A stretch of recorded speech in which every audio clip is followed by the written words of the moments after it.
আসসালামু আলাইকুম। চলুন দেখে নিই আজকের নিউজ। কবরের জায়গা বাঁচাতে মৃতদেহ গলিয়ে ফেলার যন্ত্র আবিষ্কার। মানুষের মৃত্যুর পর ধর্মবিশ্বাস অনুযায়ী মৃতদেহটিকে কবর দেওয়া হয় বা দাহ করা হয়।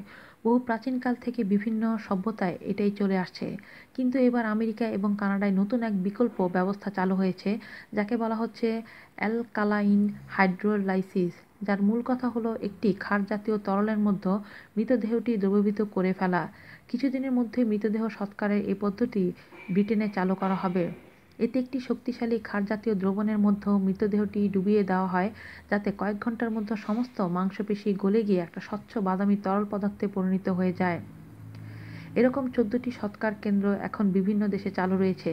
এসব কেন্দ্রের কর্মকর্তারা বলছেন, যারা কবর দিতে চান না তাদের মধ্যে 80% এখন এটা পছন্দ করছেন, যা তাদের বেশ অবাক করেছে।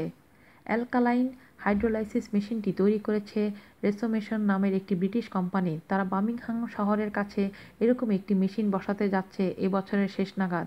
মূল যন্ত্রটি হচ্ছে 6 ফিট উঁচু, 4 ফিট চওড়া এবং 10 ফিট গভীর। সামনের দিকে একটি গোল দরজা, অনেকটা ব্যাংকের ভল্ট বা সাবমেরিনের দরজার মতন। অনেকে একে বলছেন পরিবেশ বান্ধব সৎকার বা গ্রিন ক্রিমেশন, যাতে কবরের জন্য জায়গা খরচ হবে না, মৃতদেহ পোড়ানোর জন্য কাঠ, আগুন বা ধোঁয়ার বা বিদ্যুতের খরচও বা ঝামেলাও থাকবে না। যন্ত্রটির দরজা খুলে হাড়গুলো সংগ্রহ করা হয় এবং তা আরেকটি যন্ত্রের সাহায্যে ময়দার মতো চূর্ণে পরিণত করা হয়। এতে একটি শক্তিশালী ক্ষার জাতীয় দ্রবণের মধ্যে মৃতদেহটি ডুবিয়ে দেওয়া হয়, যাতে কয়েক ঘন্টার মধ্যে সমস্ত মাংসপেশি গলে গিয়ে একটা স্বচ্ছ বাদামি তরল পদার্থে পরিণত হয়ে যায়। এরকম 14টি সৎকার কেন্দ্র এখন বিভিন্ন দেশে চালু রয়েছে। ডাচ গবেষক এলিজাবেথ কেইৎজার বলেছেন, পরিবেশগত প্রক্রিয়ায় করে দেখা গেছে কবর বা দাহের তুলনায় এর প্রক্রিয়া অনেক অনেক কম। খরচের দিক থেকেও অ্যালকাইন হাইড্রোলাইসিসের খরচ কবর বা দাহের তুলনায় অতি সামান্য। আজ এই পর্যন্তই। ভালো থাকবেন সবাই। আল্লাহ হাফেজ।